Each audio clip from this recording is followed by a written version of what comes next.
Salut tout le monde, j'espère que vous allez bien. Aujourd'hui, toute nouvelle vidéo crash test dans lequel on va découvrir ensemble la gastronomie russe. Mais avant de démarrer cette vidéo, bien sûr, je vous invite à appuyer sur le pouce bleu, à vous abonner à ma chaîne et activer la cloche de notification. Comme ça, vous serez prévenu à chaque sortie de mes vidéos. Donc c'est parti. Donc bien sûr, on attaque cette vidéo, on va dire gustative. Pourquoi la gastronomie russe?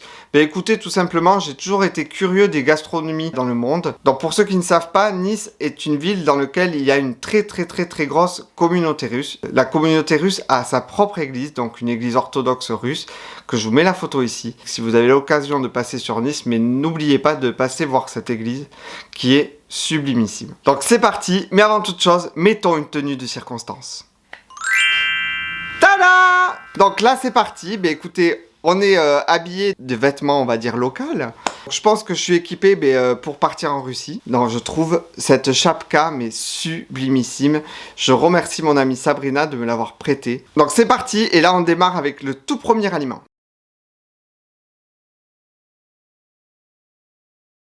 Le pryanik. Donc le pryanik, qu'est-ce que c'est? C'est un pain d'épices. Donc ça se présente comme ceci. Alors j'espère que l'autofocus va fonctionner parce que normalement j'ai fait tout pour que ça fonctionne. Donc c'est un pain d'épices, donc là c'est le goût cannelle. Les Russes raffolent du pain d'épices au moment du thé. J'ai découvert que les Russes étaient des gros buveurs de thé. Voilà. Mais aussi ça se boit avec le café. Donc ne perdons pas une seconde et goûtons. Donc les fameux pryanik, qui est vraiment le biscuit traditionnel russe. Donc ça se présente comme ceci, vous voyez. C'est étrange, on va dire, comme présentation. Je pense que c'est du sucre qu'il y a dessus. Bien sûr, on casse le régime avec ceci. Alors, c'est vraiment du pain d'épices. Et du pain d'épices, si vous avez l'habitude de manger du pain d'épices en France, c'est vachement plus doux. Je suis désolé, on parle pas la bouche pleine, mais vous n'allez pas me regarder bêtement. C'est super bon. J'adore. Et c'est pas sucré énervé en fait. Alors c'est marrant parce qu'il y a de la cannelle sur le paquet là, vous voyez les bâtons de cannelle. Mais le goût, il y est pas. On va partir sur du sucré, sur du salé, sur du tout. Donc, hop, je vais le ranger. Hein. Voilà, vous avez vu? Le joli sac qu'il nous propose. Poche pour vous les amis les Toulousains. Voilà, c'est vraiment la gastronomie russe, quoi. Donc maintenant, au suivant.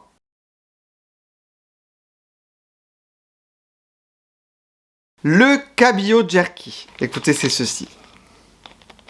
C'est ceci. Qu'est-ce que c'est?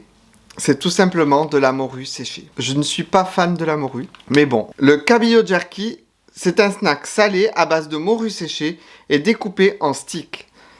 Très bon pour la santé car riche en oméga 3 et en protéines. Bah pourquoi pas? On va goûter, on est là pour tester la gastronomie russe. Donc allons-y. Alors, ça se présente comme des bâtonnets. Oh mon dieu, ça se présente comme ceci.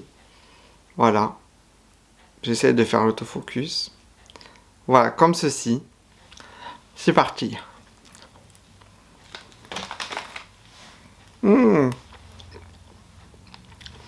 C'est salé. C'est pas dégueu. C'est caoutchouteux. On dirait de la sardine, mais en dur. C'est pas mauvais. Il en existe en piquant.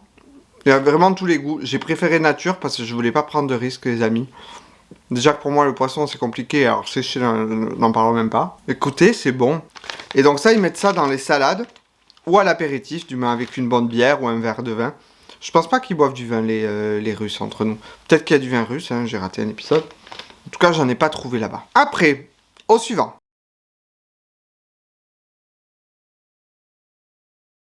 Le Spratz et le Bouriniski. Pourquoi je vous présente deux produits qui sont ensemble?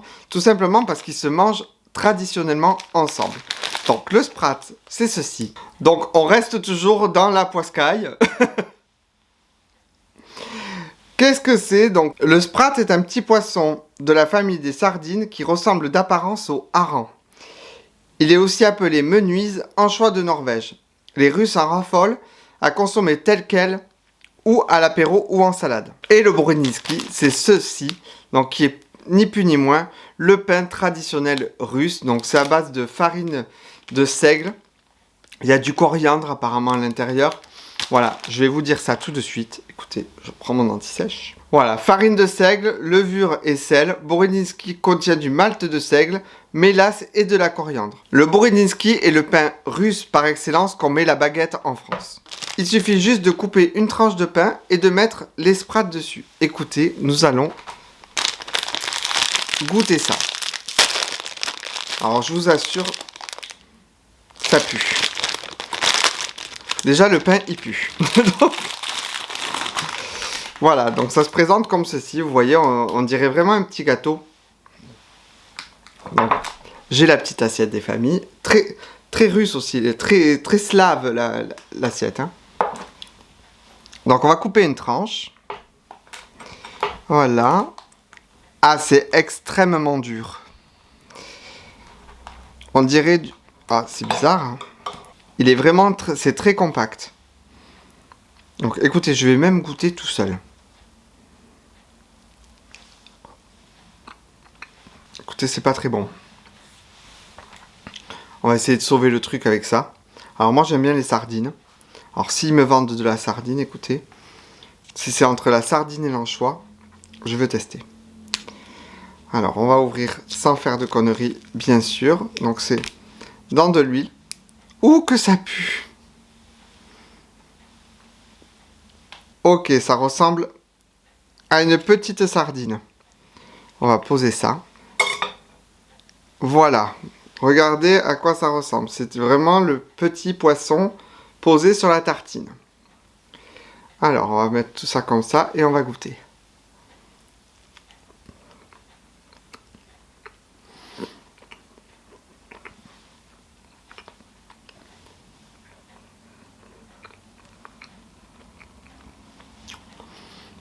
Écoutez, le sprat, c'est bon.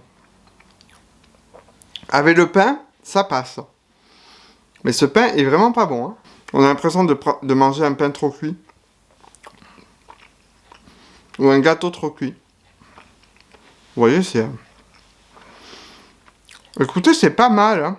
Le sprat, c'est à mi-chemin vraiment entre la sardine et l'anchois. Et c'est pas fort en sel. Vous voyez, vraiment, c'est compact le truc. Hein. C'est ouf. Et pareil, ça mastique. En fait, j'ai remarqué en Russie, il faut beaucoup mastiquer. Les cabillaud jerky, il faut mastiquer.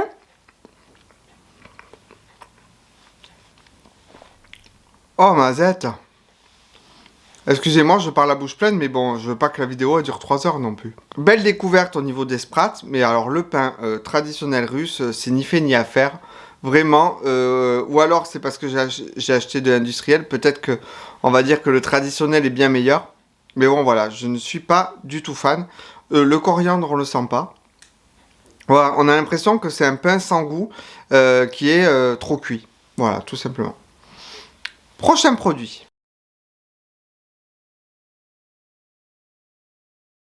Du coup, là, nous passons sur du sucré avec la fameuse tablette de chocolat qui s'appelle Alyonka. Voilà, Alyonka. Pourquoi? Donc, le célèbre chocolat au lait est le mets préféré de nombreuses générations, produit selon la recette originale depuis 1966. Donc, c'est un très vieux chocolat. Donc, nous allons goûter. Apparemment, c'est une recette ancestrale. Donc, ça se présente comme ceci, c'est des carrés. Donc, goûtons. J'adore la... magnifique.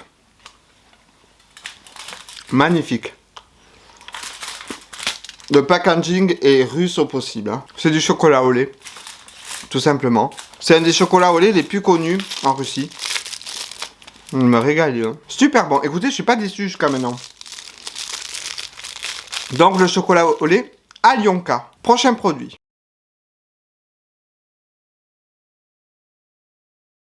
Le Pryanik de Toula. Alors le Pryanik, donc comme vous avez vu tout à l'heure, c'est le petit gâteau que l'on mange au moment du thé ou du café. Ben écoutez, là c'est la version pâtisserie. Voilà. Donc pourquoi ça s'appelle le Pryanik de Toula? Ben écoutez, tout simplement. Ce pain d'épices dont les origines remonteraient au XVIe siècle est la spécialité culinaire de la ville de Toula, se situant à environ 200 km au sud de Moscou, la partie européenne de la Russie. mais des fêtes, le Prianic de Tula est souvent très décoré à l'aide des moules, comme les spéculoos en Alsace, et peuvent peser plusieurs kilos. Bon là ça pèse pas, ça fait 140 grammes. L'originalité de ce pain d'épices, au-delà de ses décorations, est la présence de confiture à l'intérieur. Écoutez, on va regarder. Donc celui-ci, c'est de la confiture de pommes.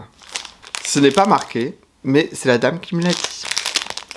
Donc on va goûter, on va ouvrir. Donc toujours le pain d'épices. Écoutez, le Prianic déjà, tout seul, j'ai trouvé ça succulent.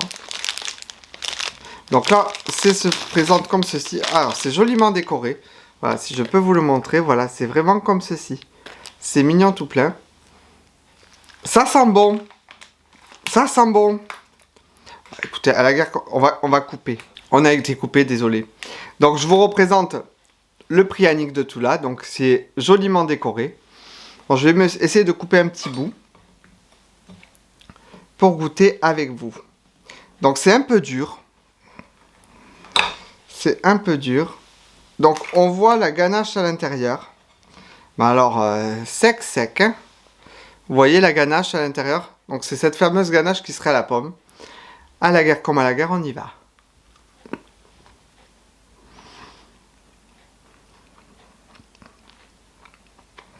Alors les amis, on sent beaucoup moins le pain d'épices. Hein. Par contre, j'aime pas la texture. Un mi-pied noir, si vous connaissez, ça fait penser au Monte Cao. Je vous mets une image ici des Monte Cao. Vous le mangez, c'est un peu étouffe chrétien. Non. Si vous parlez en même temps, vous pouvez en foutre partout sur les gens. Vous voyez, c'est très sablé. Écoutez, ça se mange. Mais c'est sec. J'ai préféré vraiment le Prianic traditionnel que celui de Tula. Après, peut-être parce que la pomme elle est légère, peut-être qu'avec une belle confiture, le traditionnel doit être très très bon. Je pense. Écoutez, le Prianic de Tula. Au suivant.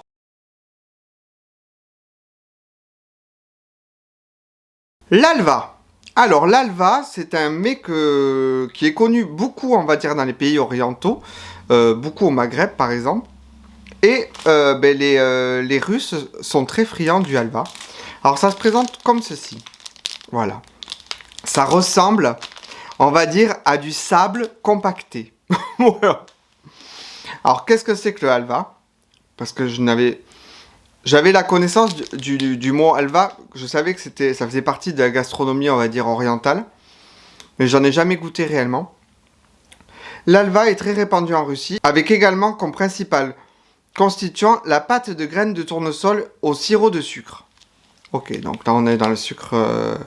Il se vend sur les marchés à la coupe et a alors une texture très grasse et friable. Oui voilà, comme je vous dis, c'est un peu comme du sable. Le halva se déguste tel quel ou encore coupé en petits morceaux accompagné d'une tasse de café ou d'un thé noir. Voilà, donc ça c'est encore le petit gâteau que l'on peut avoir en buvant du thé ou du café.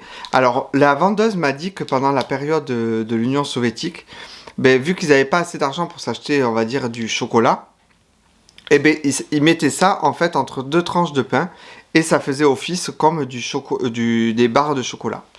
Donc je vais goûter. Alors j'espère que je vais pas en mettre partout.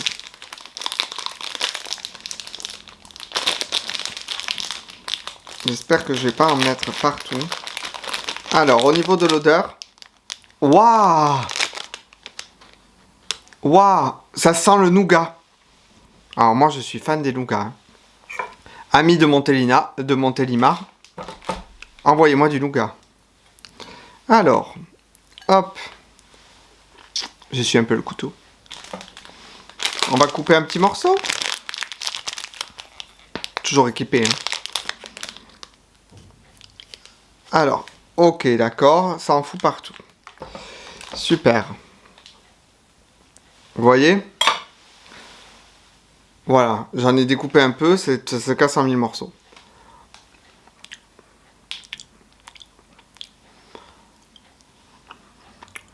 C'est génial. C'est vrai, on retrouve la graine de tournesol. Ah, par contre, vous en avez plein la bouche après. C'est super bon. Donc voilà, au suivant.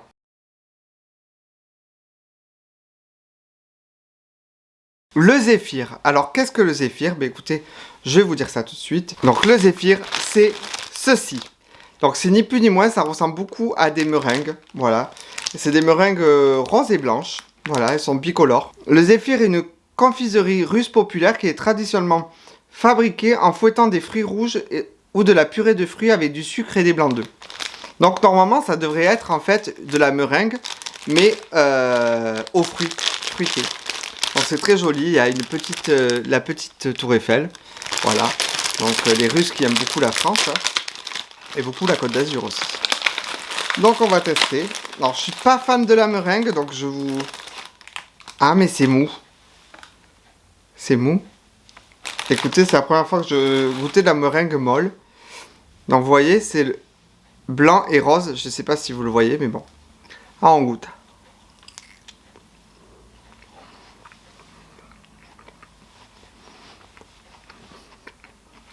C'est surpuissant.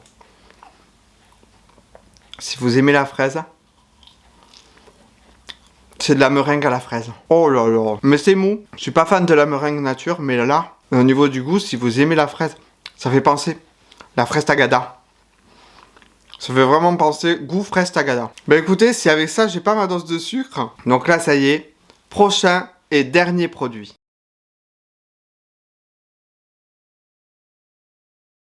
Alors, qu'est-ce que c'est que le kvass? Après avoir bien mangé, écoutez, on va boire un petit coup avec le kvass. Alors, attention, ce n'est pas de l'alcool.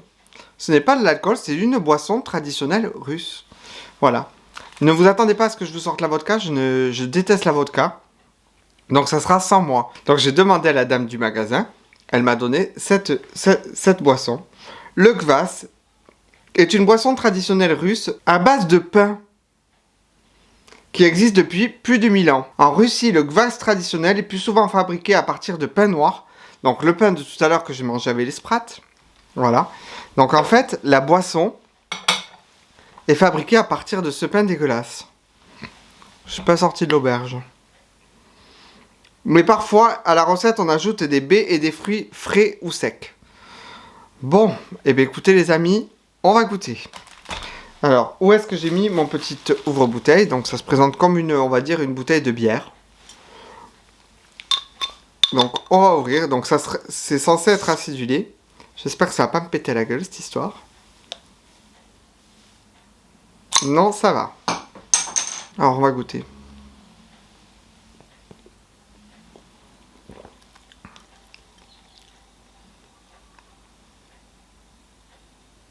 Qu'est-ce que c'est que ce truc?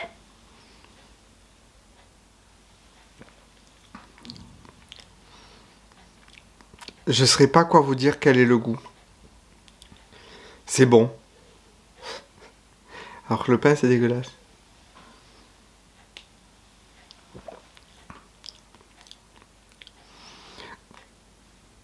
C'est pas sucré. C'est très très bon. Très très bon. Ben écoutez, on va conclure avec cette boisson qui est très très bonne, qui s'appelle le kvass. Voilà, la boisson traditionnelle russe qui existe apparemment depuis des siècles et des siècles. Donc,